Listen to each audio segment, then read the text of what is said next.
On Wednesday night, Nikola Jokic rightfully secured his third NBA Most Valuable Player award in just 4 years, joining an elite group of players that have won the award 3 or more times.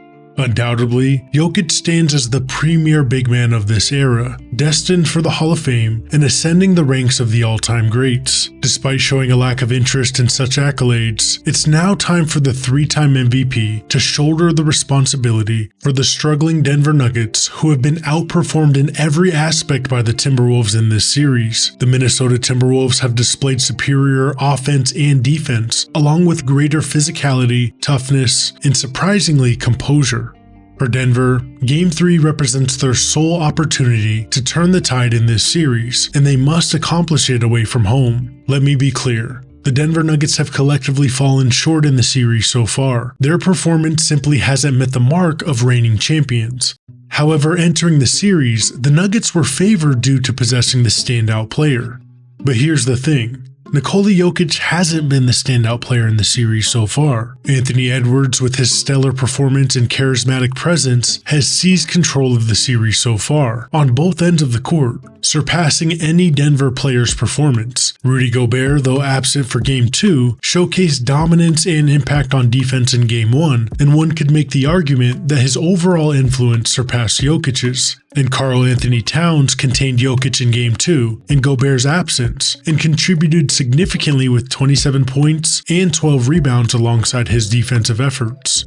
Nikola Jokic, known for his exceptional efficiency, has struggled, shooting a combined 16 for 38 from the field over 2 games, and only sinking 2 of his 10 three-point attempts. Also, he has committed 11 turnovers and displayed subpar defense, particularly evident in Game 2. In the first 2 games, Jokic has maintained averages of 24 points, 12 rebounds, and 8.5 assists, accompanied by a modest 54.3 true shooting percentage. While these statistics are impressive by most standards, they mask a noticeable departure from the usual dominance from the best player in the world. Perhaps the biggest issue is that Jokic only attempted 13 shots in 38 minutes in the crucial Game 2. Given Jokic's reputation as someone indifferent to personal shot counts and is one of the best passers in NBA history, who has been vocal about the joy of passing, such a low shot count is unacceptable, even within a complicated offensive scheme and able team like the Nuggets. At their best, the Nuggets' offense is different from the other teams in the current NBA. They play team basketball, reminiscent of Spurs basketball from the 2010s. However, the current circumstances are exceptional,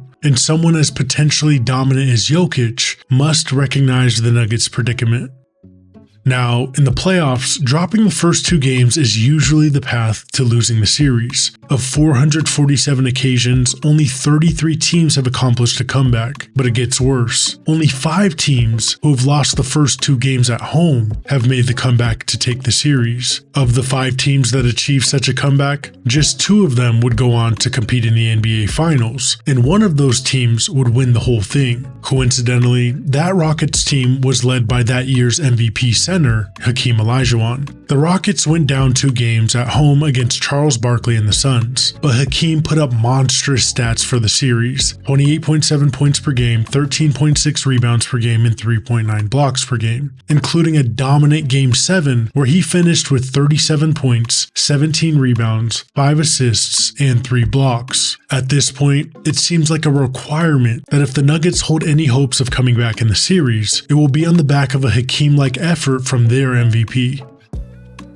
Now, Jamal Murray, who is hindered by a calf strain, is far from being at full strength, and probably won't be for the duration of Denver's playoff run.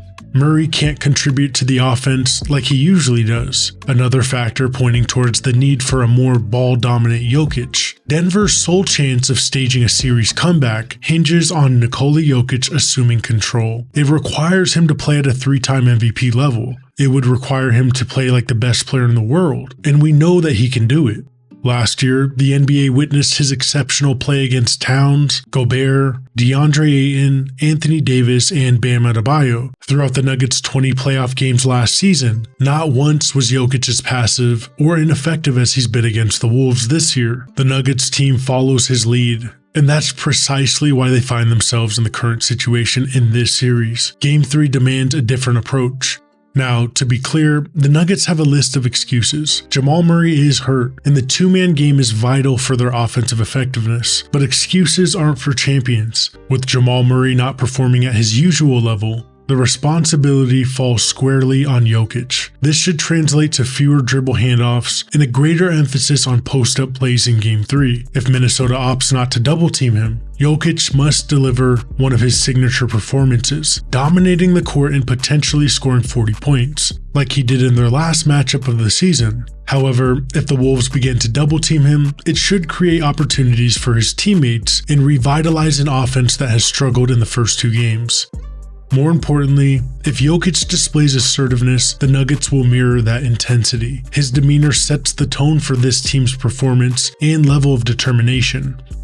But one more thing, it's reasonable to acknowledge that even with Jokic at his best, it might not be sufficient. There's certainly a scenario where Minnesota simply outmatches Denver, and even with an astronomical performance from Jokic, it still may not be enough to overcome this 2-0 deficit. However, as a 3-time MVP and arguably the best player in the world, Nikola Jokic cannot afford to be the 3rd or 4th best player in this series. He must demonstrate resilience in the face of the challenges posed by the Wolves. And if the Denver Nuggets have any hopes of outmatching this defensive beast of a team, it will be following their best player. The playoffs demand conquering daunting obstacles, outsmarting opposing teams, and maintaining a strategic advantage. Denver is running out of time to accomplish that, facing a defense that has held the entire league in its grip since the beginning of the season. However, if there's a single player alive who can rescue his team from such a deficit, it's the newly crowned 3-time MVP, Nikola Jokic. Thanks for watching Sports Pantheon.